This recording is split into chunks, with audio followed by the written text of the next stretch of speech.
प्रभू रामचंद्रांच्या पदस्पर्शाने पुनीत झालेला जिल्हा कीर्तनकाराचा आशिक जिल्हा, तो नाशिक जिल्हा इतका पवित्र जिल्हा आहे. तुम्ही आम्ही किती भाग्यवान आहोत.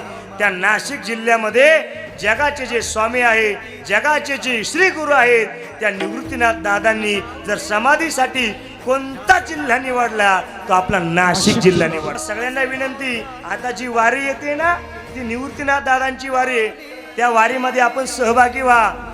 लक्षात घ्या. मग तुम्हाला आम्हाला नरदेह प्राप्त झालाय, तो मिळायला आहे ना, मग लक्षात ठेवा. आता आपण कुठे गेलो पाहिजे तर आपलं 2 हात तिसरं मस्तक चरणी टेकण्यासाठी आपण निवृत्तीनाथ दादांच्या समाधीजवळ गेलं पाहिजे. देवा सांगू सुख दुःख, देव निवारील भूक. निवृत्तीनाथ दादांना सांगा, दादा बरवे झाले आजी बरी, नाही पडलो मृत्यूची आहारी. आता वाचून आलो हेच वरी, उरले ते हरी तुम्हा समर्पण.